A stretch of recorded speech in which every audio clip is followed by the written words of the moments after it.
시작하도록 하겠습니다. 자, 결혼을 귀히 여겨야 되는 이유. 지금까지 우리가 인생을 제대로 살아가기 위해서는 숲의 길을 걷고 있는 우리는 제대로 그 길을 알 수 있는 방법은 숲 위로 가서 봐야 된다고.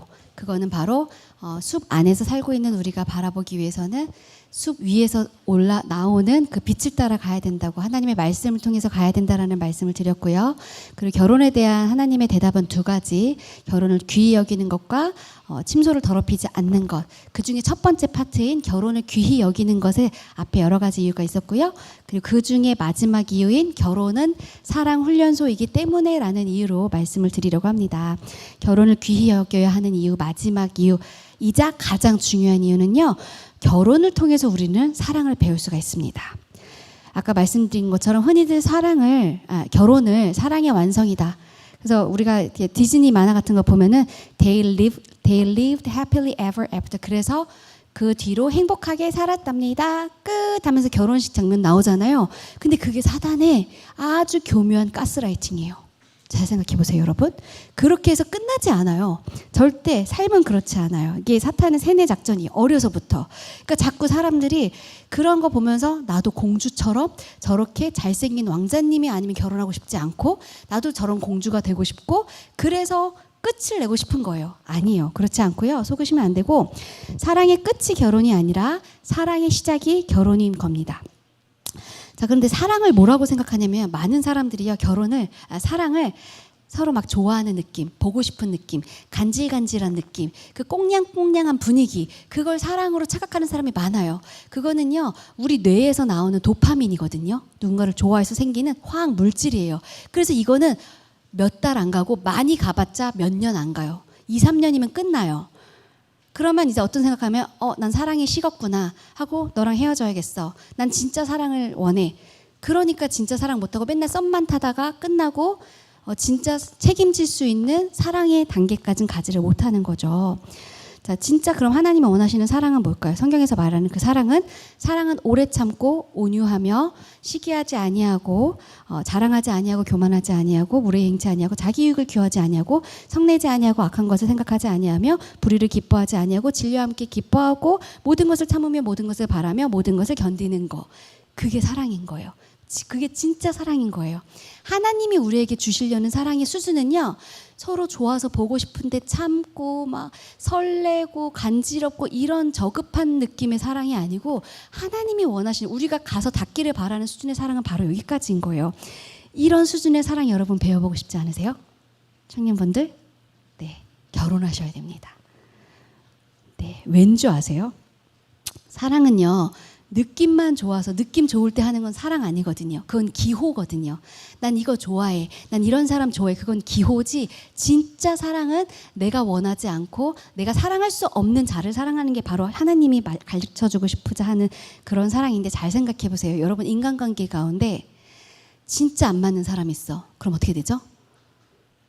아무리 나랑 친했던 친구라도 헤어지면 그만이에요. 직장 생활하면서도 직접 옮기면 그만이에요. 주님이 배우라고 그 진짜 이상한 상사를 우리한테 딱 주셨는데, 얘 때문에 그냥 피하고, 에이 더러워서 내가 피한다 이러면서 사표 쓰고 나오면 그만이에요. 사랑을 배울 기회가 없어요. 그런데 결혼하잖아요. 자식까지 생겨버렸어. 하나님이 결혼이라는 장 안에 우리를 묶어두고 가르치세요. 사랑하는 법을. 그래서 결혼은요, 정말 사랑을 배울 수 있는 훈련소가 됩니다. 자, 남자와 여자의 결합, 배우자에 대한 얘기를 할 거예요. 우리 배우자를 위한 기도. 지금 두 번째 이유인 그럼 침소를 더럽히지 말라로 넘어가기 전에, 너무 이론만 계속하는 것 같아서 조금 지루하실 수 있어서 배우자 찾는 꿀팁에 대한 얘기를 먼저 살짝 넣어드리고 그 다음 두 번째 이유로 설명드리도록 할게요. 혹시 이 장면 어떤 거 생각나는 거 있으세요? 여자 주인공 이름이 뭘까요? 예, 맞아요. 리브가입니다. 영어로 레베카라고 하는데요. 이 성경 말씀에서 결혼에 대한 내용 중에 가장 긴 지명을 활용한 커플이 두 명이 나와요. 두 쌍이 있어요. 하나는 이삭과 리브가였고요. 하나는 룻과 보아스예요. 근데 오늘은 룻과 보아스도 사실은 준비가 되어 있는데 시간이 없을 것 같아서 그냥 이삭과 리브가 얘기만 하려고 합니다. 이제 성경에서는요, 성경학, 설교학에서 보면은 성경에서 지면을 많이 차지하는 만큼이 그만큼 중요한 거라고 보는 그게 있거든요. 근데 이렇게 성경에 많은 지면을 할애해서 결혼하는 부분을 하는 커플, 바로 이삭과 리브가를 통해서 하나님이 분명히 가르치고자 하시는 게 있다라는 거죠. 그래서 그 내용을 가지고 우리가 결혼을 어떻게 해야 되는지, 배우자를 어떻게 골라야 하는지 그 내용을 한번 보도록 하겠습니다. 성경에서 우리에게 알려주는 꿀팁이에요. 보시면 내가 너에게 지금 내용이 제가 읽지 않을게요. 눈으로 보시고 계시면 제가 설명하겠습니다. 이제 아브라함이 자기의 정말 귀한 자식 이삭을 위해서 배우자, 그러니까 며느리를 얻기 위해서 자기가 가장 신뢰하는 자기의 종을 데려와서 부탁을 합니다. 그 이스라엘 풍습에서 정말 중요한 맹세를 할 때 그냥 하지 않고요. 자기 허벅지 밑으로 맨살에다가 손을 집어넣고 너 이거에 대해서 맹세할 수 있어? 나랑 정말 약속할 수 있어? 이걸까지 하면서 종에게 이거를 신신당부합니다. 근데 이 종은요, 그냥 종이 아니었어요. 자기 집안의 모든 것을 돌아볼 줄 아는 그런 믿고 맡기는 그런 종이었죠. 단순히 일만 잘하는 그런 종이 아니고 하나님을 경외하는 지혜로운 사람이었어요. 그리고 분명히 주인인 아브라함이 아들을 얼마나 귀하게 여기는지를 옆에서 오랜 세월 봐서 알고 있었던 종이었을 거예요. 그래서 지금도 이 장면이 주님 안에 지혜롭고 신실한 장로 형제님께 이제 선을 부탁하는 것처럼 그 내용으로 이해하고 준비하시는 분들이 많이 계시는 거죠. 근데 아브라함이요, 잘 생각해 보세요. 100세가 넘어서 얻은 아들이에요. 그리고 모리아산에서 내 손으로 죽일 뻔했던 자식이에요. 얼마나 귀하겠어요. 이 아들을 위해서 딱 한 가지 부탁합니다. 뭐 부탁하시죠? 이 지방 가나안 족속의 딸 중에서 내 아들을 위하여 아내를 택하지 말고 내 고향 내 족속에게로 가서 내 아들 이삭을 위하여 아내를 택하라. 다른 거 다 필요 없어. 잘 예쁘게 생겼는지, 학벌이 어느 정도 되는지, 그쪽 집안은 어떤지, 뭐 그쪽 집안에 돈 좀 있는지 이런 거 얘기 하나도 안 하고요. 딱 하나. 이 이방 여인 집안 말고 내 고향 내 족속에서. 이게 왜 그렇게 중요한 걸까요? 하나님에게서 멀어지지 않도록 하는 가장 크고 유일한 조건이었던 거예요. 그만큼 중요한 아들이니까요. 그래서 하나님을 믿는다는 거, 같은 가치관을 가졌다는 거는 정말 중요한 거예요, 여러분. 믿음의 동질성이죠. 자, 우리 이런 말씀 아시죠? 네, 이게 먼저 나왔네요. 자, 요거 한번 다 같이 한번 읽어보실게요. 시작. 너희는 믿지 않는 자와 멍에를 함께 매지 말라. 의와 불법이 어찌 함께하며 빛과 어둠이 어찌 사귀며 그리스도와 벨리알이 어찌 조화되며 믿는 자와 믿지 않는 자가 어찌 상관하며. 지금 대조가 4세트 나왔죠. 의와 불법, 빛과 어둠, 그리스도와 벨리알, 믿는 자와 믿지 않는 자. 정말 강조를 계속하시는 거예요. 4번이나. 근데 멍에 하면은 젊은 친구들 잘 모르시는데, 멍에가 이제 쟁기질을 할 때 소한테 2마리한테 같이 세트로 묶어내는 게 바로 멍에예요. 그래서 이제 이 멍에를 같이 메고 가는데 평생을 같이 가는 거죠. 근데 이 한쪽 손은 직진하려고 하고 한쪽 손은 옆으로 가려고 해요. 한쪽 손은 동으로 가려고 하고 한쪽 손은 서로 가려고 해요. 그럼 어떻게 될까요? 가지도 못할 뿐더러 이 소가 서로 막 이렇게 하다가 생채기가 나겠죠. 많이 다치고 피가 나고 피부가 벗겨질 거예요. 그리고 가지도 못하고요. 그래서 우리가 눈에 보이는 외모가 좋아서, 유머 코드가 잘 맞아서, 경제적인 부유함이 끌려서 배우자를 선택할 수 있겠죠. 그런데 다른 것 다 맞는 것 같고, 이 사람이 나를 너무 사랑해 주는 것 같고, 이 사람 없이만 내가 살 수 없을 것 같이 보여도요, 영이 다르면 안 돼요. 어둠과 빛이 함께 공존할 수 없잖아요. 어둠에 빛이 탁 오면은 그 어둠이 물러가는 것처럼 어둠과 빛은 같이 공존할 수 있는 성질의 것이 아니에요. 근데 억지로 했을 땐 당연히 아프고 실패하고 망할 수밖에 없어요. 그러니까 우리 청년 자매, 형제 자매님들 진짜 이거 기억하세요. 자매님 교회에 진짜 찌질한 형제들밖에 없어요. 차라리 밖에서 제대로 된 사람 데려와서 구원받게 하면 안 될까요? 그 구원 누가 해주시는데? 하나님이 해주시는 거 내 소관 아니에요. 만약에 그래서 되면 너무 감사한데 안 되면 그것만큼 위험한 일이 없어요. 그러니까 이렇게 엄청난 도박을 내 인생을, 귀한 인생에 도박하지 마셨으면 좋겠어요. 그래서 첫 번째 조건은 믿지 않는 자는 절대 안 된다라는 거. 그러니까 우리가 구원받은 우리의 영은요, 하나님께 속한 성령에 속한 사람이죠. 구원받지 않은 사람은 어떤 영에 속해 있죠? 사탄. 예, 믿지 않는 영은 사탄에 속해 있어요. 그리스도와 벨리알이 절대 조화를 이룰 수 없죠. 한마디로 내가 결혼을 하는데 우리 아버지, 내가 나를 위해서 평생 고생하신 우리 부모님이랑 완전 범죄자 집안 조두순이랑 결혼시키는 거예요. 사돈 맺게 하는 거예요. 그렇게 생각하시면 정말 와닿죠. 이게 정말 있어서는 안 되는 일이라는 거를 기억해 주셨으면 좋겠습니다. 자, 그리고 이제 다시 그 본문으로 돌아오면요. 이제 리브가는 어떤 여자였냐면요. 저녁 때에 남들 일할 때 함께 일하러 나오던 여자였어요. 물동이를 어깨에 메고 나오고 물을 채워서 들고 갈 수 있을 정도의 힘과 체력이 있고 건강하고 자기의 일을 자기의 삶 속에서 매일매일 성실하게 감당해내고 있던 사람이었어요. 그래서 여러분, 성실이 정말 중요해요. 예, 성실이 정말 중요해요. 어떤 사람들은요, 순진하게 믿음만 보면 되지. 하나님 앞에서 믿음만 훌륭하면 되지. 그런데요, 진짜 하나님 앞에 믿음이 훌륭한 사람들은요, 당연하게 성실할 수밖에 없어요. 근데 어떤 사람은, 제가 어떤 분을 봤냐면 되게 믿음 좋고 맨날 하나님 얘기하거든요. 근데 일을 안 해요. 형제님인데 자녀들이 3명인가 4명인가 있는데 형제님이 일을 안 해요. 그럼 어떡해요? 안 돼요. 그래서 성실한 부분을 봐야 돼요. 성실한 게 되게 중요합니다. 돈을 많이 벌고 못 벌고 뭐 이런 걸 떠나서 성실한 게 중요해요. 자, 그래서 내가 맡은 일에 내가 정말 책임을 다하고 있는지, 일상의 삶에서 먹고 살기 위해서 최선을 다하고 있는지, 이건 정말 중요한 문제예요. 하나님이 아담과 하와가 죄를 저지르고 나서 아담에게는 네가 땀 흘려야지만 먹고 살 수 있도록, 하와에게는 네가 아이를 낳는 고통, 키우는 고통을 허락하셨잖아요. 그럼 이걸 우리가 맡은 벌이자 책임이가 의무인 거예요. 근데 이거를 내가 하지 않으면서 말로만 내가 하나님 앞에 신실한 형제 자매는 그 뭔가 말이 안 맞는 거예요. 성실한 부분이 중요하다라는 걸, 이런 걸 또 말씀드리면 뒤에서 이제 기혼 형제 자매님들의 성실 진짜 중요하지. 다 이유가 있어요. 여러분 들을 수 있을 때 들을 기가 있었으면 좋겠어요.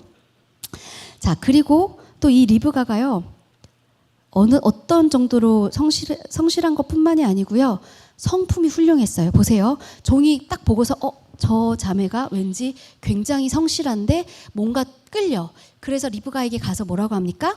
네 물동이의 물을 내게 조금 마시게 하라. 근데 리브가 태도가 어때요? 리브가가 손이 없어요, 발이 없어요, 갖다 드세요, 이러지 않아요. 뭐라고 해요?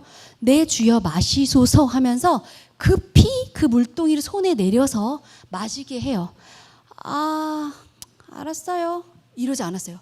급히 내 주여 마시소서 하면서 처음 보는 나그네, 처음 보는 어르신한테 내 친절을 베푸는 게 봤을 때 오늘만 어쩌다 우연히 얻어 걸린 것 같아요? 아니면 원래 성품이 이러신 분인 것 같아요? 원래 성품이 이런 분인 거예요. 그러고 나서 다 마시고 났더니 사실 여기까지만 해도 훌륭하잖아요. 근데 리브가가 뭐라고 하냐면 당신의 낙타를 위하여서도 급히 물을 길어서 그것들도 배불리 마시게 하리이다 하고, 급히 물동이를 물을 구유해보고 해드릴게요 하고서는 내 할 일 다 보고 천천히 세워라 내워라 한 게 아니고요, 급히 마시게 해드리고 급히 동물들을 위해서 하는 정말 섬기는 자세가 되어 있는 분이었어요. 다시 기르려고 우물로 달려가서 모든 낙타를 위하여 기른지라. 그런데요, 이따가 보면은 여기 10절에 앞에 24장 10절에 보면은 이 종이 낙타 몇 마리 가지고 왔는지 아세요? 낙타 10마리 가져왔어요. 10마리. 이 모든 낙타 10마리한테 배불리 마시게 했어요. 낙타 한 마리가 몇 리터의 물을 마시는지 혹시 아시는 분? 절대 모르시겠죠. 낙타 한 마리가요 95리터 마신대요. 그럼 10마리면 950리터예요. 3다수 1.5리터짜리를 634병을 기른 거예요. 그러니까 리브가는요 1.5리터 634리터를 뚜껑도 없는 거기에다가 들고 몇 번을 달려가서 이르고 깃고 나르고 또 드시소서 하면서 막 하고, 이 리브가의 모습을 볼 때 우리는 뭐를 배울 수 있냐면요, 제가 자주 이제 학생들과 청년들한테 하는 말이 있는 게 열심히 배워라. 학생들의 본분은 공부하는 거다. 그거를 내가 순종하지 않으면 하나님 앞에서 불순종하는 거다. 열심히 배워야 되고, 열심히 배우는 이유는 배워서 남주자. 나 잘 먹고 세상 사람들은 야, 너 부모님이 그러죠. 나 잘 되려고 너 공부하라 그러냐? 너 잘 되려고 그러는 거잖아. 그리스도인은 이렇게 가르쳐야 돼요. 너 잘 될 거 아니고 잘 배워서 하나님 주와 복음을 위해서 써야지. 이웃들에게 나눠줘야지. 네가 열심히 배운 지식 사람들에게 알려줘야 돼. 그 네가 열심히 해서 돈벌이로 해서 돈 열심히 벌어서 주와 복음을 위해서 써야 돼. 우리는 그런 존재들이에요. 수준이 달라요. 차원이 달라요. 그리스도인의 인생은 그리스도의 삶은 한 품격이 올라가야 돼. 그런데 자기 먹고 사는 것도 안 돼? 그건 아닌 거예요. 이거는요, 내가 얼만큼 부유한지와 관계없이 나의 삶에 대한 태도가 나 잘 먹고 잘 살려고가 아니라 정말 평상시에도 이웃을 위해서 남을 위해서 희생하고 헌신하려고 더 열심히 부지런히 하고 더 아끼고 하는 그런 태도가 되어 있는지 볼 줄 아는 눈이 있으셨으면 좋겠어요. 아셨죠? 그래서 이게 내가 이미 호감이 있는 사람한테 나를 포장해서 이렇게 주는 사람이랑 평상시에 이런 태도가 있는 사람이랑은 분명히 있거든요. 그 형제 자매님들 이걸 잘 봐야 돼요. 내가 아까 말한 것처럼 배우자를 위한 기도를 왜 해놔야 되냐면 내가 이미 좋아하는 사람이 생기기 전에 이런 기준을 해놓지 않고 내가 그냥 그 사람의 0.6초만, 0.06초만을 좋아해서 딱 장난 아니야 빠져버리잖아요. 그러면 그 사람한테는 나도 없는 나의 원래 없는 성품을 그 사람한테 보여주게 되고요. 그 사람도 본인에게 없는 성품이 나한테 나와요. 조두순도 썸 탈 때는 멋있어요. 아시겠죠? 조두순도 썸 탈 때는 정말 세상 착한 사람이 된다고요, 여러분. 그래서 평상시에 이거를 잘 알고 계시고 준비하셔야 된다. 여기 무슨 글자일까요? 네, 우리 지금 성경적 성교육 가치관이라는 주제 안에서 이제 결혼에 대한 얘기를 하고 있는데요. 바로 성성자예요. 성성자, 또 다른 말로 성품성이라고 하거든요. 이게 어떻게 되어 있냐면 마음심, 사랑을 뜻하는 마음심에다가 날생, 생명을 뜻하는 내용이 들어가 있죠. 그래서 이게 성품성, 성성자, 그러니까 생명을 대하는 태도와 마음이 됩니다. 그래서 우리가 성품이라는 거는요. 어떤 사람 보고 저 사람 참 성품이 좋다라고 얘기하는 거는요. 이 한자의 뜻대로 하면요. 생명을 대하는 태도에 사랑이 있다 이런 뜻이에요. 그러니까 이 사람 성품이 좋다. 생명을 대하는 태도, 그 존재 자체에 대한 태도가 평상시에 굉장히 훌륭하다. 이게 바로 성품이 좋다라는 거예요. 그래서 나한테 이득이 필요할 때 내가 잘 보여야 되는 상황에서만 좋은 성품인 거는 그건 성품이 좋은 게 아니고 사회성이 좋은 거고요. 처세술이 좋은 거예요. 근데 원래 성품이 좋은 사람은요. 그냥 조건 상관없이 나랑 전혀 상관없지만 그 분이 생명이고 존재라는 것 자체로 좋아요. 그래서요. 한 가지 꿀팁이에요. 성품이 좋아지고 싶은 첫 번째 꿀팁. 제가 청년들한테 꼭 그리고 이제 교회 학교를 담당하시는 분들께 말씀드리고 싶은 게요. 어떤 말을 해야 돼? 어떤 걸 연습을 하고 우리가 훈련을 받아야 되냐면요. 인사를 잘해야 돼요. 우리 어른들이 야, 인사를 잘해야 돼. 인사가 시작 이런 얘기 많이 하시죠? 여기에 바로 그 이유가 있어요. 왜 인사를 잘해야 되냐면요. 인사는요. 그 생명, 그 존재에 대한 나의 인식이고 표현이에요. 사랑은요. 나 혼자 마음속에서 사랑하는 건 필요 없어. 갖다 줘. 너나 가지세요야. 사랑은요. 내가 표현하는 만큼 그 사람이 느끼는 게 진짜 사랑이지 내가 아무리 이 사람을 이만큼 사랑하고 형제 사랑이 아무리 이만큼이어도 내가 이걸 표현하지 않으면 그건 가짜예요. 그럼 이 표현은 어디서부터 시작되느냐? 인사. 왜? 인사는 생명, 존재 자체에 대한 인식과 반응이거든요. 그래서 우리가 인사를 왜 어렸을 때부터 가르치고 이걸 잘해야 되냐면요. 내 마음이 1도 저 사람한테 관심이 없어도요. 훈련이 되어 있으면 자동으로 나도 모르게 인사를 하면서 그 마음이 고쳐져요. 제자리를 찾아가요. 그래서 우리가 누군가를 봤어. 딱 보는 순간 오늘 오셨네? 이게 아니에요.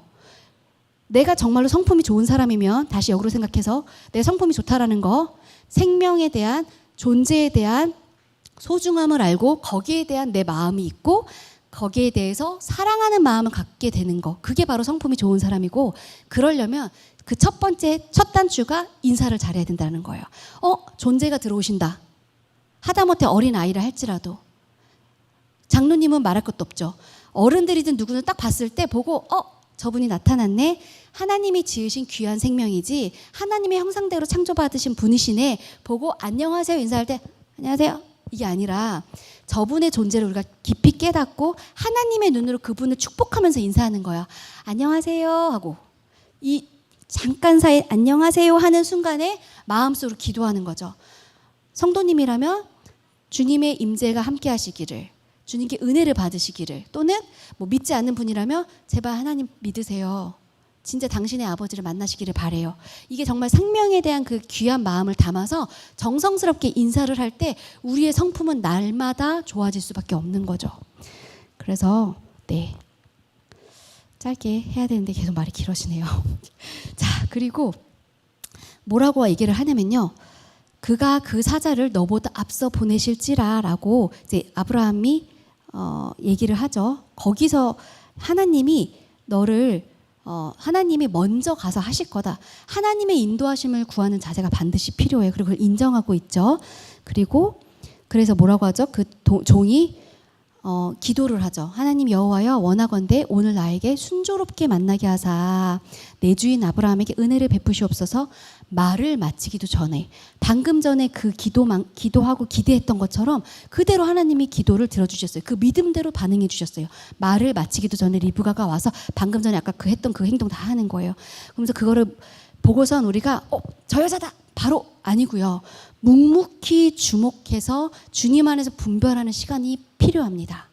와, 저 사람 내 스타일이야, 장로님 저 사람과 결혼하고 싶어, 이게 아니라 주목하고 기도하는 시간이 반드시 필요하다. 정말 하나님이 주신 분이 맞나, 그 길을 인도하시는 것이 맞는지를 확인하는 게 필요하다. 그리고 나서 그 집으로 초대를 받아서 가죠. 근데 얼마나 배고프겠어요. 멀리서 낙타 10마리 끌고 왔잖아요. 너무 배고플 텐데 음식 다 차려놨는데 내가 내일을 진술하기 전에는 먼저 먹지 않겠습니다라고 얘기하면서 이 일이 여호와께로 말미암았으니 우리는 가부를 말할 수 없노라 하고, 듣는 사람도 거기에 아멘을 하죠. 그러니까 이쪽도 사돈도 서로 하나님을 구하는 자세로 함께 하더라. 그래서 하나님이 인도하시는지를 봐야 된다라는 거. 그래서 제가 배우자를 어떻게 선택해요? 라고 많이들 물어보세요. 근데요, 이런 사람 저런 사람 다 있지만 어쩌면 배우자의 조건 이런 것보다 더 중요한 거는 내가 정말 하나님 안에서 하나님이 나에게 허락하신 이 짝을 하나님의 뜻대로 구하고자 하는 그 순종함이 있는지, 그 순전함이 내 안에 있는지를 바로 바라보는 그 과정이 배우자를 선택하는 과정이에요. 어쩌면 하나님 앞에서 내가 A라는 형제랑 결혼하는지 B랑 C랑 D랑 뭐 Z랑 결혼하든지 말든지 하나님 입장에서 이게 그렇게 중요할까요? 진짜 지혜로우신 분이라면 잘 생각해 보세요. 하나님 입장에서 진짜 중요한 거는 어쩌면 내가 누군가랑 결혼하는지가 중요하다기보다 이 모든 과정 가운데 내가 얼마나 하나님을 인정하고 있는지, 주님이 내 인생을 좌지우지하도록 내버려 드리고 그 자리를 내어드리는 그 연습을 하는 거예요. 배우자를 찾는 건. 그래서 여러분 잘 생각해 보세요. 2025년 현재 대한민국에 살면서 내가 하나님을 절대적으로 찾아야 되는 정말 간절함이 있으세요? 당장 죽게 생겼거나 엄청난 사고를 당했거나 이런 일 아니고서는 우리가 뭔가를 선택할 때 하나님을 그렇게 인정하기가 쉽지 않아요. 그런데 아까 말씀드린 것처럼 결혼을 귀히 여기려면 배우자가 얼마나 중요한지, 100년 인생 가운데 70년, 80년, 뭐 60년 같이 살 배우자를 선택하는데 얼마나 크게 이게 중요한 일이에요. 근데 그 과정을 하나님께 드리는 이 과정을 살펴가면서 우리의 신앙이 엄청나게 커지는 거죠. 네. 그래서 두 번째 얘기를 들었고요. 이 두 가지를 기억하면 되는 것. 자, 그런데 이렇게까지 말했는데도 이제 좀 더 실질적으로 얘기를 해달라고, 배우자 선택할 때 어떻게 해야 돼요? 라고 얘기를 하시는 분들이 있는데요. 저는 개인적으로, 이거는 성경적인 얘기는 아닙니다. 근데 먼저 조금 더 인생을 살아본 어른으로서 또 교회 안의 성도로서 팁을 드리자면, 아닐 수도 있으니 아니면 저에게 나중에 와서 설명을 해주세요. 저는 조금 더 플러스보다는 마이너스 입장에서 생각을 하셨으면 좋겠다라는 말씀을 드려요. 무슨 말이냐면, 주님 저는 이런 사람, 이런 사람, 이런 사람, 이런 조건들을 갖고 있는 사람을 허락해 주세요라는 기도도 훌륭하지만 정말 이것만큼은 안 돼라고 생각하는, 절대 타협할 수 없는 조건, 그거를 가지고 이런 조건을 가진 사람은 리스트에서 XXXX, 이게 훨씬 더 좋을 수 있다. 제가 아는 어떤 자매님은, 언니 그 형제님이랑 왜 결혼하게 됐어? 주님 앞에서 어떻게 분별하게 됐어? 주님 앞에서 그분을 이제 교제해 볼 생각이 없냐고 제안을 받아서 주님 앞에 기도를 하는데 내가 그 사람을 거절할 이유가 없어서 결혼했어 라고 하는 거예요. 그래서 그렇게 결혼해도 돼? 라고 하는데 잘 살고 있거든요. 근데 생각해 보니까요, 어른이 돼서 생각해 보니까요, 어쩌면 뭐 이런 사람이었으면 이런 거보다 진짜 이건 아니었으면 좋겠다라는 거를 빼는 게 훨씬 좋을 수도 있을 것 같아요. 잘 생각해 보시면 여러분 친한 관계를 유지하고 있는 친구들이나 뭐 이런 사람들 같이 여행 갔을 때 어떤 사람이 좋아요? 나랑 진짜 잘 맞는 사람이 좋을 수도 있지만 진짜 잘 맞는 나한테 뭔가를 되게 잘해주는 것보다 10번 잘해주는 것보다 내가 싫은 거 한 번 안 하는 게 훨씬 좋아요. 그게 훨씬 더 오래가는 비법이에요. 행복한 결혼 생활의 비법이에요. 그래서 예를 들면 저 같은 경우는 이제 몇 가지가 싫었냐면 거짓말하는 사람 X, 어른들한테 예의 없는 거 X, 책임감 없는 거 X, 욕하는 사람 X였어요. 그 최소한 이 네 가지는 저는 거르고 봤어요. 그랬더니 너무 쉽진 않았지만 그리고 나서는 이제 나머지 이제 그러면 이제 선택지가 확 줄어들거든요. 그럼 이제 여기서부터는 이제 주님 앞에서 이제 완전히 고군분투하는 거죠. 정말 저 사람이 맞습니까, 주님? 붙들고 막 씨름하는 거 주님이랑. 자, 그리고 이제 두 번째 이제 침소를 더럽히지 않게 하는 것에 대한 내용을 하려고 합니다. 자, 요 얘기는 이제 학생들은요, 죄송하지만 잠시 자리를 피해 주시면 감사하겠습니다. 우리 미성년자들 주일학교를 포함해서 학생 어린이 분들은 잠시 일어나셔서 나가 주시면 감사하겠어요. 우리 공주님들도 여러분을 보호하기 위해서 그런 거니까요. 예, 잠시 나가주시면 사실 뭐 그렇게 뭐 저건 아닌데 그래도 혹시라도 예, 자 시작하도록 하겠습니다. 자, 침소를 더럽히지 않게 한다는 것은 뭐냐면요. 자, 성은 하나님의 창조물이에요. 하나님이 성을 어떻게 정의를 하고 계시냐면요. 남자가 부모를 떠나 그의 아내와 합하여 둘이 한 몸을 이룰지어다. 아담과 그의 아내 두 사람이 벌거벗었으나 부끄러워하지 아니하니라. 하나님이 창조하신 성에는 두 가지 존재 조건이 있어요. 딱 두 가지예요. 하나, 부모를 떠나서. 두 번째, 그의 아내와. 그의 아내와. 여기 제가 색깔을 표시를 안 했나요? 부모를 떠나가 첫 번째 조건이고요. 두 번째, 그의 아내. 그러니까 배우자와만 할 수 있는 게 성관계예요. 그러니까 내가 이 사람이 너무 좋고 서로 사랑하고 남한테 아무런 피해를 주지 않고 서로 뭐 혹시라도 아기가 생겨도 책임질 수 있을 때 성관계를 하는 거 아니에요. 결혼 밖에서의 성적인 친밀함은요. 그걸 뭐라고 하냐면 간음이라고 합니다. 자, 따라해 보실게요. 결혼 밖에서의 성은 간음이다. 네, 그러면 이렇게 말씀하시는 분들이 계세요. 저 아직 결혼 안 했거든요. 그러니까 불륜 아니잖아요. 그러면 이 사람 저 사람 마음도 맞춰보고 몸도 맞춰봐야 되지 않을까요? 아니에요. 내 배우자와만 하는 거예요. 성은. 하나님이 허락하신 성은요. 내 배우자와만 그 성적인 친밀감을 누리는 거예요. 그래서 네. 그래서 여기 부끄러워하지 아니하니라. 지금 맨 밑에 보시면 영어로 cleave onto his eye. 그러니까 들러붙는다는 뜻이거든요. 클리브가 be one flesh. 하나의 몸이 되는 거예요. 그리고 그랬을 때 not ashamed. 부끄럽지 않다. 근데 이 부끄럽지 않다라는 ashamed는요. 영어로 부끄럽다는 뜻이 여러 가지가 있는데 뭐 진짜 성격상 부끄럽고 수줍고 뭐 당황하고 난처한 이런 의미가 아니라 죄랑 연관해서 ashamed는 수치스러운 이런 뜻이 있어요. 그래서 내가 성인이 돼서 누군가 앞에서 옷을 벗는다는 거는요. 수치스러운 게 맞아요. 요즘은 이게 패션이라고 하고 자기 과시라고 하는데 아니요. 그건 수치스러운 게 맞아요. 공공장소에서 노출이 많이 있는 건 수치스러운 거예요. 그런데 유일하게 내가 어른이 돼서도 내 몸을 다 홀딱 보여줘도 부끄럽지 않은 관계가 단 한 사람, 내 배우자가 있어요.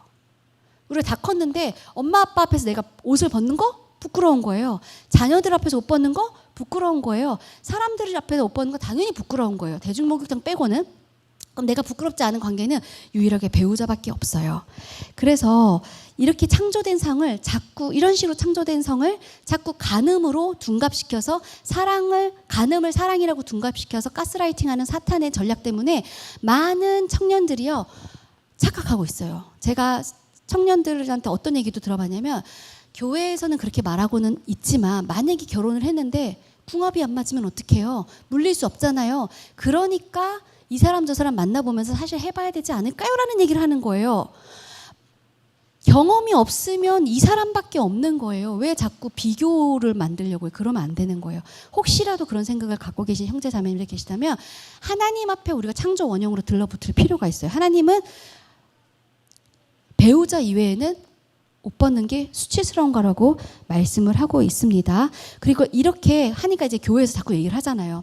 간음하면 안 된다. 이런 얘기를 하니까 이게 이제 계속해서 들은 청년들이 나중에 어떤 부작용이 나타나냐면 결혼하고 실제로 누려야 되는 부부간의 성 자체도 뭔가 이상하게 죄의식을 가지고 누리지 못하는 그런 부작용이 발생합니다. 이게 사탄이 만들어 놓은 아주 덫인 거죠.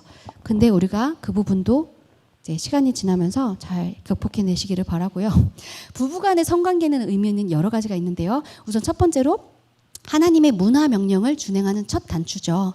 생육하고 번성하라는, 그리고 희락을 추구하는 정당한 행위가 됩니다. 아이고 이게 왜 이렇게 되죠? 예. 그래서 성을 만드신 목적은 생명, 배타적인 친밀성, 그리고 희락을 추구하는 정당한 행위가 있는데요. 생명은 이제 생육하고 번성하라는 하나님의 문화 명령을 준행한 첫 단추고요. 배타적 친밀성이라는 건 뭐냐면 부부간에만 공유하는 성적인 친밀감을 통해서 우리 둘 외에는 다른 곳에는 배타적으로 하는 거예요. 이게 무슨 말이냐면 예를 들어서 제가 하나님을 믿어요. 저의 주인은 하나님이세요.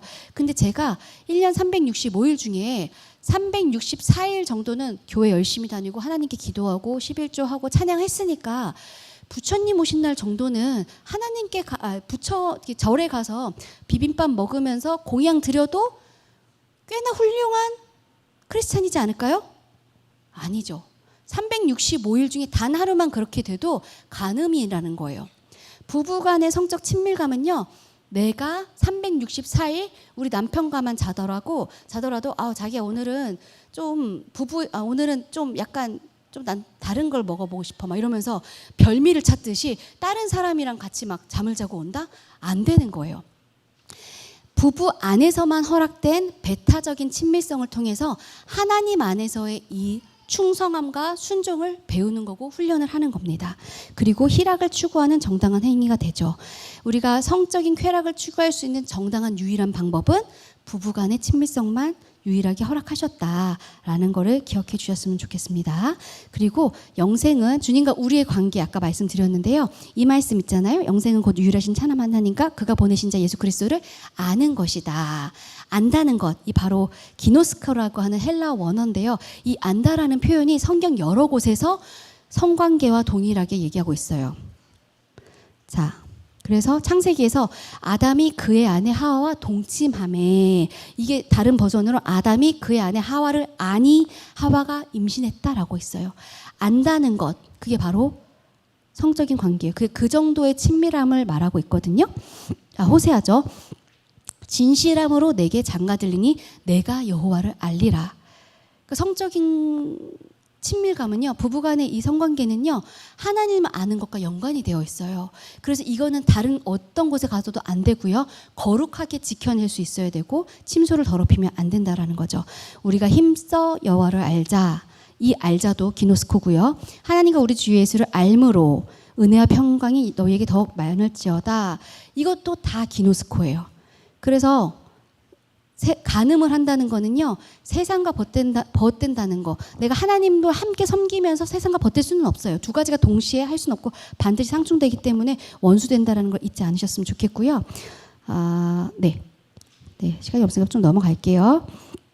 그래서 이제 많은 분들이 내 몸이 내 거로 주장하고 나의 권리로 얘기하고, 사탄은 학교에서도 교과서에서도 자기 성적 결정권이라는 이름으로 가르치거든요. 네가 누군가와 성관계를 할지 그건 네가 선택하는 거야 라고 학교에서부터 가르쳐요. 아닌 거 아시죠? 우리의 몸은 우리의 것이 아닙니다.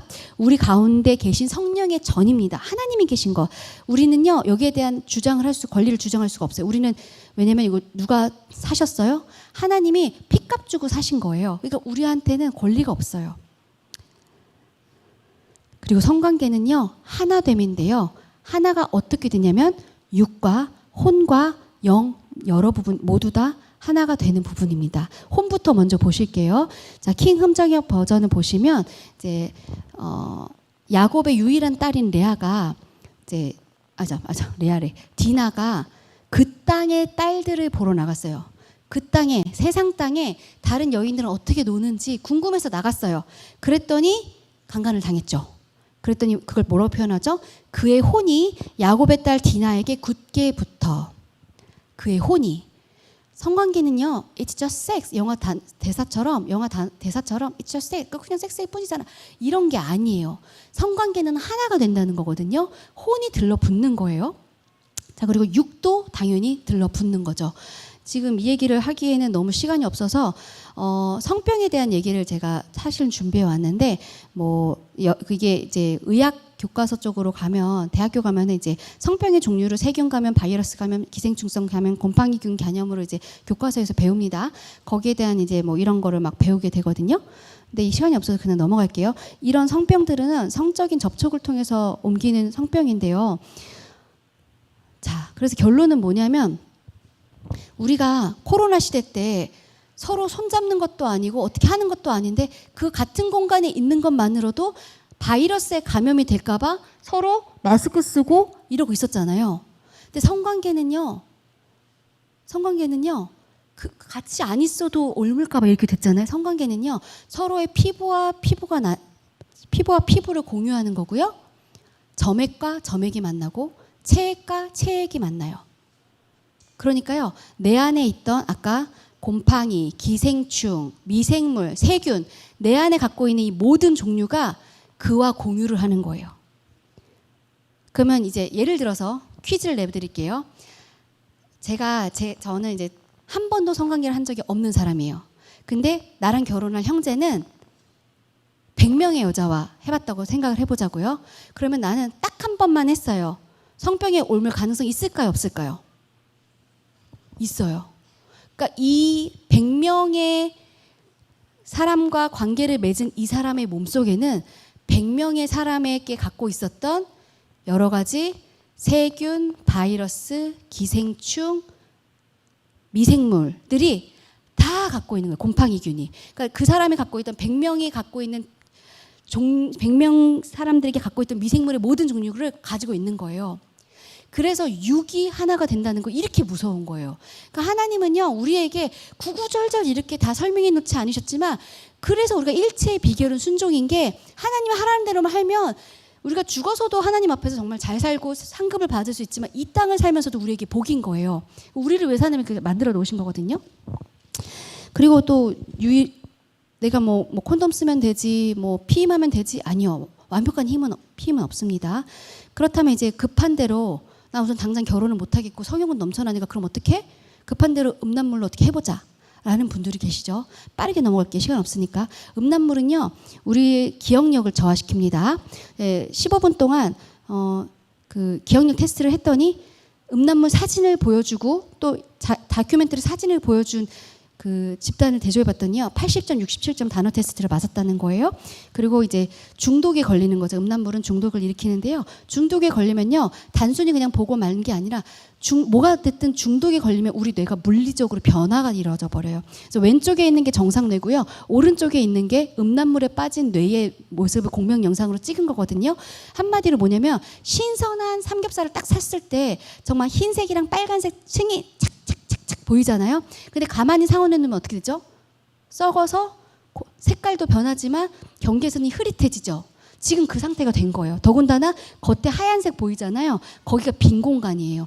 회백질이 넓어지고 뇌 자체가 쪼그라든 거예요. 이 상태는요, 내가 물리적으로 뇌가 저렇게 바뀌어버렸기 때문에 실제로 정말 심각한 문제가 생깁니다. 조절 기능이 상실해서 보상회로가 도파민 보상회로 기능이 고장이 돼서요, 감정 조절이 안 돼요. 툭 하면 욱욱거리고 분노장애가 일어나고요. 이 논문에 보면은 이로전이라는 단어를 써요. 이로전, 부식한다고요. 실제로 썩어버린다는 거예요. 강박적인 행위가 나오고요. 감정 조절에 실패하고요. 일을 마무리 못하고 사람이 잔인해집니다. 나한테 뭐라고 하는 거에 대해서 계속해서 화가 나고 열받는 거예요. 그래서 이게 정상적인 뇌에 음란물에 중독된 뇌, 가운데가 마약에 중독된 뇌, 오른쪽이 음란물에 중독된 뇌예요. 제 눈에는 음란물에 중독된 뇌가 마약보다 더 심하게 부식된 것처럼 보이거든요. 실제로 뇌가 변하기 때문에 음란물은 절대로 피해야 되는 겁니다. 공격성이 증가하죠. 자, 그래서 이제 이거에 대해서 제가 준비를 할까 말까 생각했는데 아이들 없죠. 이제 자위에 대한 얘기를 많이들 물어보세요, 청년들이. 그리고 궁금한데 차마 부끄러워서 말 못할 수 있기 때문에 제가 미리 말씀드립니다. 교과서에서도 자위 행위를 추천하고 있고 권장하고 있어요. 네. 그런데요, 죄책감 가질 필요 없다라고 얘기를 하는데요. 이렇게 하다 보면은 막 이런 집단 자위 행위한 중학교 학생들 뭐 이런 것도 나오고 하는 거죠. 근데 자위는요, 뭐랑 관계가 있냐면 홀로 있는 것과 관계 있죠. 관음증, 몰래 지켜보는 거, 클릭, 검색, 여러 가지 색인들, 빨리 감기, 건너뛰기, 일관되게 새로운 충격과 놀람, 그리고 끝나고 나서 굉장히 허무해지죠. 혼자 시작할 수 있고 혼자 끝낼 수 있어요. 관계 중심적이지 않고 굉장히 일방적이에요. 그리고 기혼자라면 부부 사이가 멀어집니다. 그런데 반대로요. 부부간의 성관계랑 관련된 거는요. 구애, 접촉, 체온, 채취, 진짜 사람과의 관계, 감정적으로 연결되고 신뢰감이 생기고 말씀드렸던 생명이 생기고요. 아까처럼 일방적인 게 아니고 혼자 시작하고 혼자 끝낼 수 없는 상호 관계를 만들게 되고요. 또 부부 사이가 가까워지게 만들죠. 또 예수님은 뭐라고 말씀하시냐면요. 나는 너희에게 이르노니 음욕을 품고 여자를 보는 자마다 이미 간음하였느니라. 그러니까 음란물을 보고 아니면 혼자 자위를 하면서 머릿속에 누군가를 상상하거나 떠올리지 않을 수가 없어요. 그러니까 왜냐면 그렇게 하면은 간음이래요 또. 그럼 어쩌라고 이런 생각이 나오죠. 난 결혼 안 했는데 성욕이 올라오면 어쩌라고. 그래서 성경에서는 명쾌하게 말씀하고 있어요. 뭐라고 말하고 있냐면 다 같이 한번 읽어보시겠습니다. 시작. 그러므로 젊은이는 시집가서 아이를 낳고 집을 다스리고 대적에게 비방할 기회를 조금도 주지 말기를 원하노라. 그러니까 결혼하라고 라고 말씀하시는 거예요. 지금 세상은요. 공부도 맞춰야 되고 스펙도 쌓아야 되고 유학도 갔다 와야 되고 인턴도 뭐 해야 되고 여러 가지 이유 때문에 결혼이 늦춰지는 일들이 많아요. 근데 하나님은 됐고 젊은이는 시집가서 애 낳는 게 최고야. 되게 꼰대 같지 않아요? 어른들이 엄마 나는 뭐 못해도 야 됐고 시집이나 가. 야 됐고 장가가서 애 낳아. 성경적인 말이었어요. 정말로. 그리고 공부할 수 있죠. 결혼하고 하세요. 결혼하고 할 수 있어요. 충분히. 왜 모든 조건을 다 갖춰놓고 결혼을 하려고 하세요? 그거 주님으로부터 온 생각이에요? 사단으로부터 온 생각이에요? 잘 한번 분별해 보세요. 결혼하고 충분히 할 수 있습니다. 조금 힘들긴 하겠지만. 자, 그런데 이미 간음을 저지른 분도 계실 수 있어요. 이 중에. 그리고 현재 음란물에 중독되어 있는 분이 계실 수 있어요. 그렇다면 방법은 하나밖에 없어요. 바로 회개인데요. 죄를 범했다면 방법은 하나. 아주 단순합니다. 회개밖에 없어요. 잘못을 깨닫는 건 좋은 거예요. 그리고 회개는 하나님께 돌아갈 수 있는 처음 시작입니다. 혹 내가 하늘을 닫고 비를 내리지 아니하거나 혹 메뚜기들에게 토산을 먹게 하거나 혹 전염병이 내 백성 가운데 유행하게 할 때에 내 이름으로 일컫는 내 백성이 그들의 악한 길에서 떠나 스스로 낮추고 기도하여 내 얼굴을 찾으면 내가 하늘에서 듣고 그들의 죄를 사하고 그들의 땅을 고칠지라. 하나님이요, 우리 하나님은요, 우리와 함께 하시려고 자신의 아들을 대신 죽인 적 있는 정말 대단한 창조주이십니다. 우리가 진정으로 회개할 때에 동이 서에서 먼 것 같이 우리의 죄를 던져버리시고요. 아예 잊어버려 주시는 쿨하신 하나님입니다. 만약에 내가 간음한 경험이 있다면, 만약에 내가 음란물에 빠져서 중독에서 헤어나오기가 힘들다면 주님께 온전히 진실하게 정직한 마음으로 회개하시고 주님께 온전히 붙어서 도와주세요 하고 주님께 숨으셔야 돼요. 자, 그거를 위해서 실질적으로 도움이 될 수 있는 방법을 제가 가지고 왔는데요. 이건 실제로 특허가 되어 있는 겁니다. SOS and Pray 운동이라고 해서요. SOS and Pray 운동이에요. 자, S는요. Stop. 뭔가 음란한 생각이 들 때, 뭔가 그런 장면을 봤을 때 Stop. 우선 멈춰야 돼요. O. out, 바깥으로 나가라는 거예요. 내가 만약에 혼자서 밤에 컴퓨터 뭐 레포트 작성을 하고 있었는데 갑자기 뭐가 탁 떴어요. 하필 그런 게 떴어요. 광고가 떴어요. 뭔가 내 마음이 그래요. 그럴 때 멈추고 나가시라는 거예요. 나간다는 게 밤에는 나갈 수가 없어? 아니요. 밤에도 창문이라도 여셔야 돼요. 이 out, 나가게 되면 어떤 일이 벌어지냐면요. sunshine, sunshine. sunshine, 하나님의 자연물에 대한 대표적인 건데요. 우리가요, 하나님이 만드신 창조물인 햇빛이나 바람이라 이런 것들을 만나잖아요. 그럼 우리 몸에서 어떤 일이 일어나냐면요. 행복 물질이라고 하는 세로토닌이라는 게 생겨요.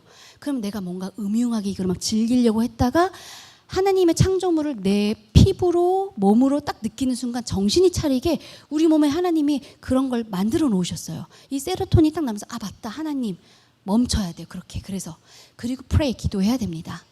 요셉도요. 여기에 대항하지 않았어요. 그래, 한번 나랑 한번 겨뤄보자, 사탄아, 이러지 않았어요. 무조건 피해야 돼요. 교만하지 않게 무조건 피하시고 그 자리를 떠서 하나님께로 숨으시는 여러분 되시기를 바랍니다. 자, 그러면 그리스도인들은 어떻게 연애를 해야 되나요? 그리스도인의 연애는 성경에 죄송하지만 나와 있지 않아요. 그리스도인의 연애는 분별이에요. 분별이 끝나면 결혼하는 거예요. 왜냐하면 길어지면 범죄하게 되기 때문이에요. 우리가 결혼하는 그 시기는 콩깍지가 씌이고 또 하필 제일 멋지고 잘생기고 예쁠 때거든요. 그러니까 이게 충동이요, 끝나지가 않아요. 그러니까 서로가 서로를 보호해주기 위해서 범죄하지 않도록 분별 끝나면 빨리 결혼하는 게 맞고요. 분별하는 과정 중에서는 이 사람 내 자매 아니에요. 이분 내 형제님 아니에요. 아직 부부가 되지 않았잖아요. 서로의 스킨십은 없어야 돼요. 그러지 않으면 서로에게 상처를 줄 가능성이 굉장히 많아집니다. 그리고 길어지면 결혼이 파토가 날 가능성이 굉장히 많아져요. 그러면 서로에게 너무나 힘든 시간이고 상처가 될 수 있어요. 그리고 결혼하고 꽁냥꽁냥 하시면 되는 거예요. 결혼하고 즐기세요. 결혼했으니 내가 이제 잡아놓은 물고기니까가 아니고요. 이제 결혼하고 시작하시면 되는 거예요. 그래서 이 분별은 그럼 어떻게 하냐?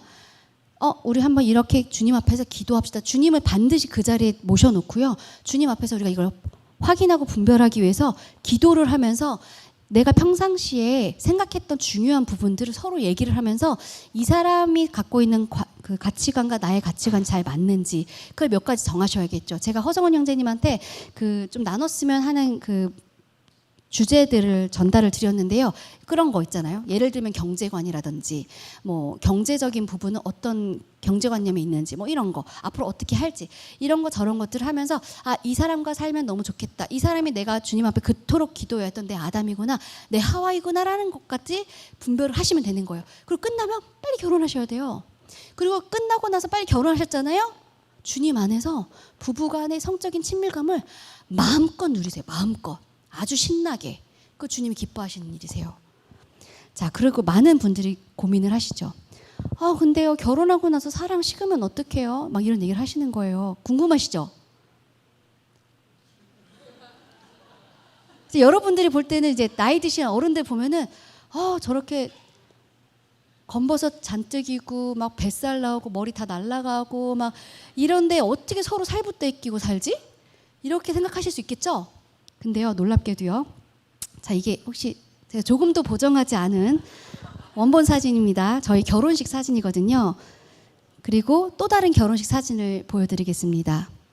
네, 이게 몇 년 뒤 세월이 흐르고 난 뒤거든요. 그래서 겉사람은 날로 후패하나 속사람은 날로 새롭도다. 저희는요 거의 겉사람을 후패버렸어요. 완전. 그렇죠? 그래서 겉사람이 많이 후패했죠. 그래서 사실 이거보다 훨씬 더 날 것 그대로의 사진이 많지만 저희 형제님께 제가 양해를 구하고 가져온 사진인데요. 저희 형제님이 그래도 너는 지금 강사니까 나만 헌신할게 이래가지고 이게 진짜 찐 사랑이고 자기 희생. 그래서 이제 왼쪽의 사랑은요 에로스예요. 오른쪽의 사랑은요 아가페예요. 무슨 말이냐면요, 에로스 사랑은요 여러 조건이에요. 난 이래서 네가 좋고 저래서 좋고 조건들이 붙는 게 에로스 사랑이고요. 아가페 사랑은요 그럼에도 불구하고 네가 뱃살이 나와도 네가 머리가 다 날아가도 네가 간이 점점 늙어서 피부가 까맣게 죽어도 잡티 장난 아니어도 피부 축축 늘어져도 그래도 그럼에도 불구하고 너를 사랑하는 게 아가페 사랑이에요. 하나님은 우리가 그렇게 되기를 원하시거든요. 너도 이제 이렇게 됐구나. 네가 이렇게 되는데 우리랑 같이 사느라고 우리 가정을 책임지느라고 그랬지 고생 많았다 하면서 안쓰럽게 여기는 거, 불쌍하게 여기는 거, 이게 진짜 사랑인 거거든요. 그래서 진짜 여러분 믿으실지 안 믿으실지 모르겠지만 저랑 저 형제님은요 저 모습일 때보다 지금 더 좋아요. 지금 저희가 결혼한 지 2007년에 했으니까 18년째인가요? 그런데 정말로 더 좋아요. 진짜 신기하게. 진짜 거짓말 아니에요. 정말. 그러니까 여러분 세상에서 말하는 막 결혼은 무덤이다 뭐 이런 거 걱정하지 않으셔도 돼요. 네, 우선 여기까지만 하시고요. 또 5분 쉬었다가 4시에 행복한 결혼 생활 유지하는 꿀팁 잠깐 설명드리고 결혼 간증하고 저희 형제님 나오셔서 간증하는 거인 것 같아요. 네네. 4시에 시작하도록 하겠습니다.